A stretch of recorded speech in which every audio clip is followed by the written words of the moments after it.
Bonjour à toutes et à tous, bienvenue sur CCTV français pour cette nouvelle édition du journal. La Corée du Sud et le Japon sont parvenus à un accord au sujet des esclaves sexuels utilisés pendant la Seconde Guerre mondiale. On les appelait alors femmes de réconfort. L'accord a été conclu lundi à l'occasion d'une rencontre des diplomates des deux pays à Séoul.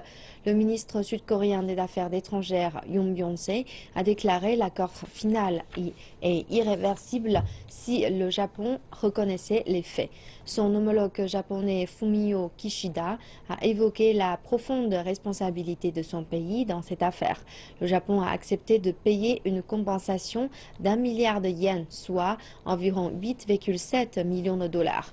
Kishida a également rapporté les paroles du Premier ministre japonais Shinzo Abe qui a prié les victimes d'accepter ses excuses et son profond repentir.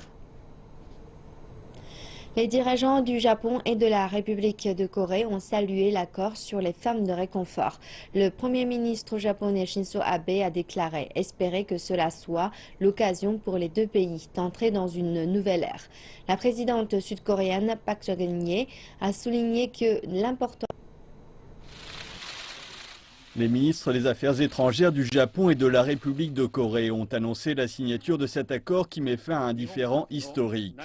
Le ministre japonais a déclaré que son gouvernement ressentait une profonde responsabilité pour les agissements du Japon pendant la guerre.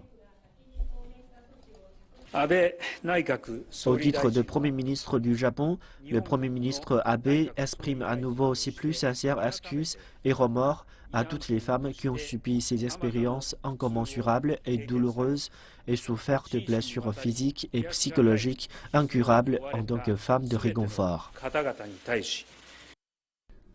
Le ministre sud-coréen a détaillé les conditions à remplir pour aller de l'avant. La République de Corée confirme, aux côtés du Japon, que la question est résolue de manière finale et irréversible avec cette annonce, à condition que le gouvernement japonais prenne comme il se doit les mesures. La ville de Séoul a par ailleurs annoncé qu'elle allait déplacer une statue symbolisant les femmes de réconfort, actuellement installée devant l'ambassade du Japon. Les historiens estiment que des centaines de milliers de femmes ont été réduites en esclavage sexuel par l'armée japonaise pendant la Seconde Guerre mondiale, pour la plupart dans la partie continentale de Chine et dans la péninsule coréenne. Seules 46 femmes identifiées comme étant des victimes sont encore vivantes en République de Corée. Elles ont toutes dépassé les 80 ans. L'accord est un tournant pour les relations entre Séoul et Tokyo, entravées par ce contentieux depuis des décennies. Si le Premier ministre japonais a salué l'accord, la présidente sud-coréenne s'est montrée plus réservée. En allant de l'avant, le Japon et la République de Corée vont entrer dans une nouvelle ère.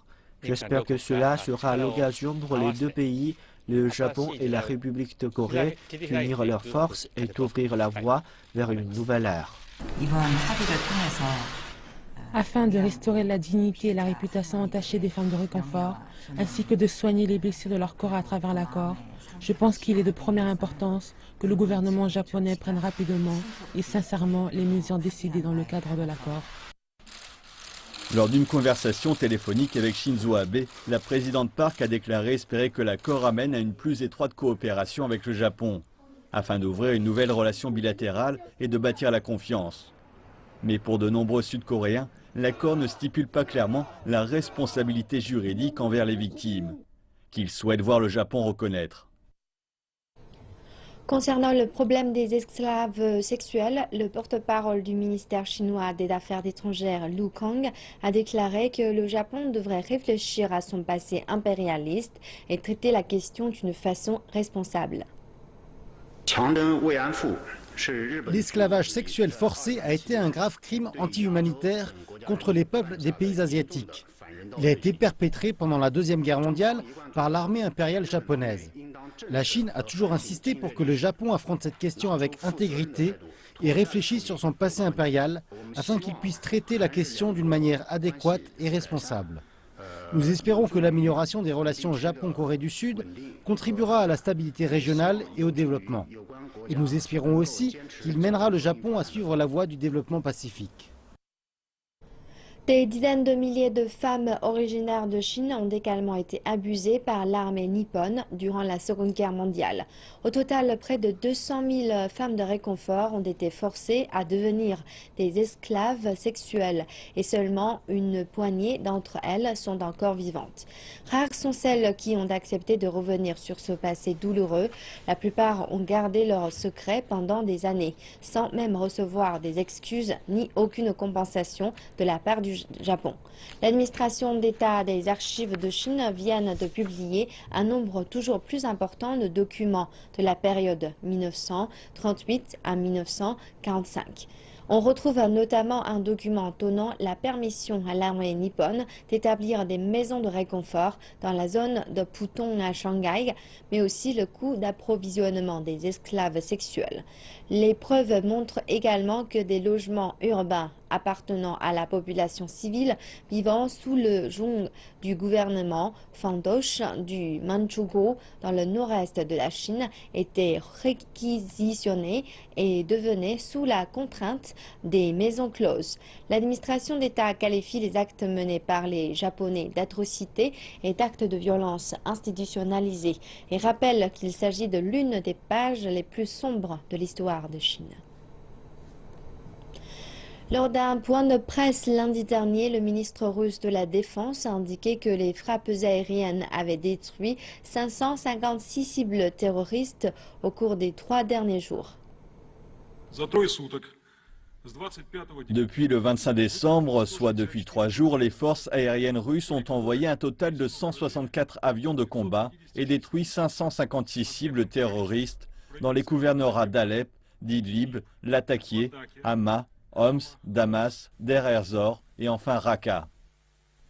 Le général de corps d'armée a par ailleurs rappelé qu'avec l'aide des forces aériennes russes, les forces gouvernementales syriennes poursuivaient leur offensive contre le groupe État islamique et réalisaient des avancées significatives à Alep, Latakia et à Damas. À présent, les forces gouvernementales syriennes avancent progressivement vers le bastion du groupe État islamique, Raqqa, tout en poursuivant leur offensive sur Ghouta, située dans la banlieue est de Damas. La Russie a lancé sa campagne de frappes aériennes en Syrie le 30 septembre dernier. L'armée russe mène ses opérations depuis sa base aérienne située dans la province côtière syrienne de Latakia. Des navires de guerre russes sont également positionnés en mer Méditerranée et des bombardiers longue portée décollent depuis leur base située en Russie. Les islamistes de Boko Haram ont attaqué lundi 2 villes du nord-est du Nigeria à l'aide de roquettes et d'attentats suicides qui ont fait 80 morts selon les témoins. À Maïdougouri, au moins 30 personnes ont été tuées et 90 autres blessées dans les combats nocturnes. Et lundi à l'aube, 20 autres sont mortes lors d'un attentat à l'extérieur d'une mosquée, selon un membre de l'Agence nationale de la gestion des urgences. C'est la première fois depuis des mois que les islamistes attaquent Maïdougouri, la capitale de l'État de Borno. Un double attentat suicide aurait également fait au moins 30 morts à Magagali, une ville située à 150 km au sud-est de Maïdougouri. Les attaques sont un défi pour le président Muhammadu Buhari qui avait affirmé la semaine dernière que l'armée avait techniquement gagné la guerre contre Boko Haram qui, toujours selon ses propos, n'était plus capable de mener des attentats suicides. Le premier train à grande vitesse dans le monde parcourant un trajet circulaire va entrer en service mercredi à Hainan, l'île tropicale chinoise. La vente des billets a déjà commencé. La boucle entière est de plus de 650 km avec 29 arrêts sur le trajet. Voyager autour de l'île prendrait près de 3 heures. 3 tronçons du chemin de fer sont parallèles au littoral, donnant ainsi aux passagers la possibilité d'admirer une superbe vue sur la mer.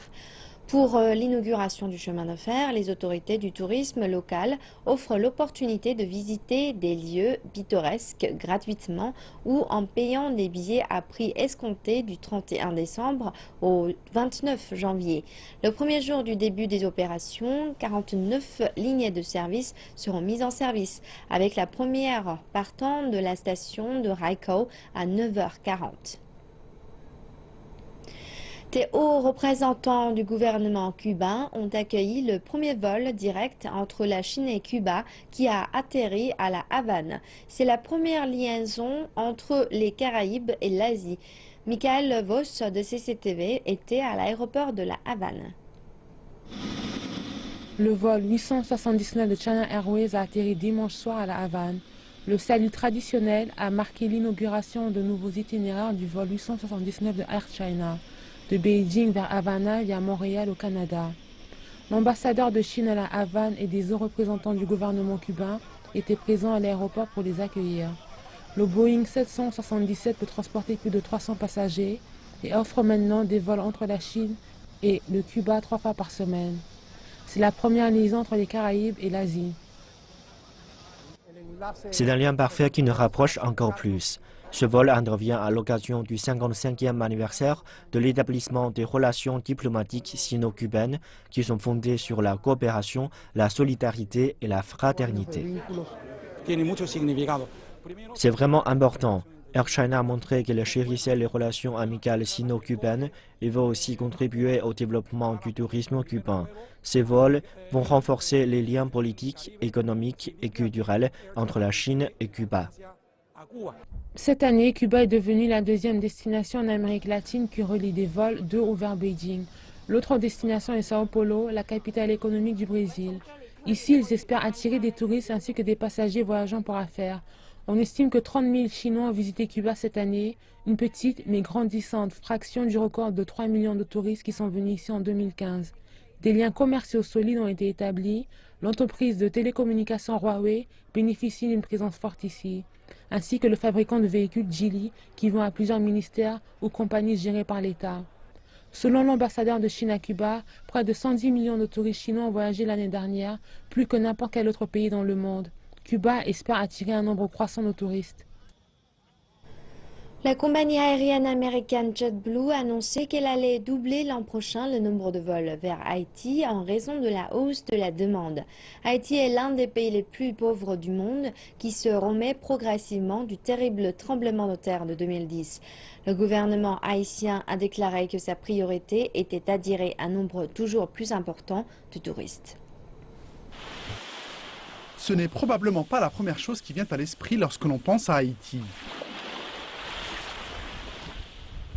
L'île à Vache, située sur la côte sud du pays, est l'une des îles les plus spectaculaires des Caraïbes. Et les touristes ne sont pas encore légion. Non, je ne m'attendais absolument pas à cela. C'est très propre et l'endroit est sublime. Nous sommes dans un véritable petit paradis. J'étais très surprise. Je m'attendais à voir beaucoup plus de touristes ici. Mais en fait, c'est vraiment un endroit paisible et les sites sont les plus beaux les uns les autres. Le calme et la sérénité règnent en maître. Et je pense que vous êtes les premières personnes que j'ai réellement croisées ici. Cette touriste avait vu juste. Après le départ de ce groupe, nous étions en effet les seules personnes présentes sur les lieux. La solitude est ici synonyme de bonheur. Mais ce privilège ne devrait pas durer longtemps. Le gouvernement prévoit de construire un aéroport international sur l'île, entre autres projets devant permettre d'augmenter les revenus liés au tourisme.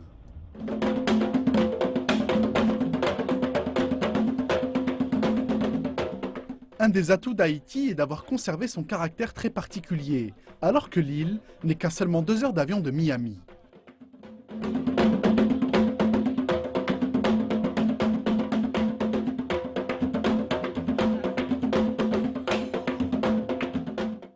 Ce restaurateur de Port-au-Prince, un colonel à la retraite, rappelle que la destination a longtemps repoussé les touristes avant de redevenir à la mode depuis quelque temps.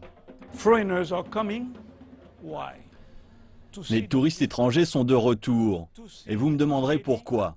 Eh bien, je pense que c'est avant tout pour le dépaysement. Ils viennent pour voir un Haïti différent, où l'histoire et la culture sont partout.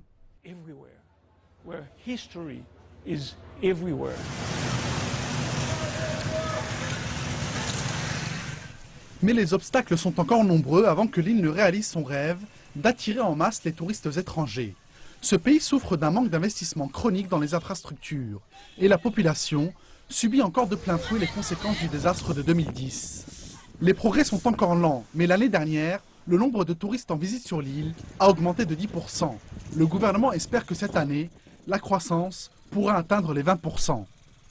Le gouvernement rappelle enfin que les revenus issus du tourisme permettront, à terme, d'améliorer progressivement la vie de tous les Haïtiens. Moussa Abdoulari, entrepreneur handicapé, donne l'opportunité aux handicapés de travailler à Katuna, région où ils trouvent difficilement du travail. Notre journaliste Kelechi Emegalam nous raconte l'histoire d'une usine de fabrication de métaux exclusivement gérée par des handicapés.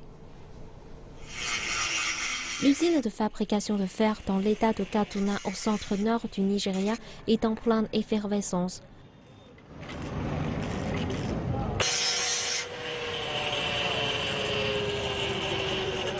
L'entreprise est une innovation de Moussa Abdoulaye.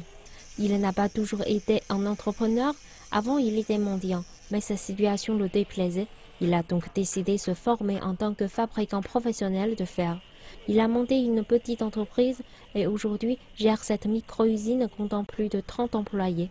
Tous ces employés vivent avec un handicap et ce travail leur permet de payer leurs factures.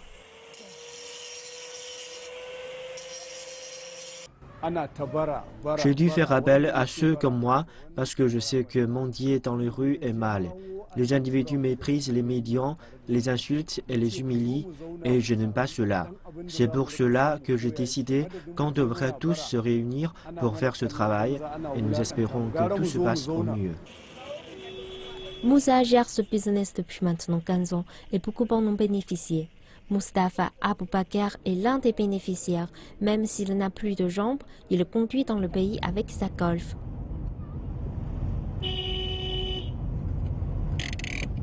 L'équipe a customisé sa voiture pour être utilisée par des personnes handicapées.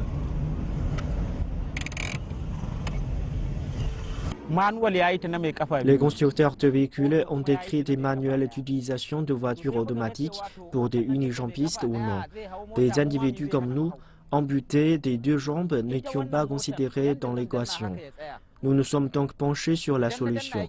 Les voitures automatiques ne nous donneraient pas tant de mal, mais nous avons choisi de nous pencher sur la question de comment altérer la structure des voitures manuelles afin qu'elles répondent à nos besoins. Nous sommes parvenus à ces solutions, tout comme vous, nous pouvons maintenant conduire. C'est la seule usine dans l'ensemble de l'État détenue et gérée par des personnes vivant avec un handicap. L'handicap n'est pas une limite pour eux. Toutefois, il y a d'autres facteurs qui constituent des défis de taille pour les opérations de l'usine. À part les problèmes d'alimentation électrique irrégulière, les personnes ne les prennent pas suffisamment au sérieux. Au Nigeria, les personnes ont tendance à nous mépriser parce que nous ne sommes pas comme eux, ils nous perçoivent comme inférieurs et parce que nous sommes incapables de travailler à cause de notre handicap. C'est une conception erronée, c'est pour cela que nous sommes résolus à montrer au monde ce qu'un homme à deux jambes peut faire, nous le pouvons aussi. Malgré tous les obstacles, leur amour et passion pour leur travail les poussent. Ils espèrent qu'à travers ce travail, ils pourront atteindre d'autres personnes qui font face à des défis similaires et les sortiront de la rue comme eux. Voilà, c'est la fin de cette édition du journal. Merci de nous avoir suivis. Excellente suite du programme sur CCTV français.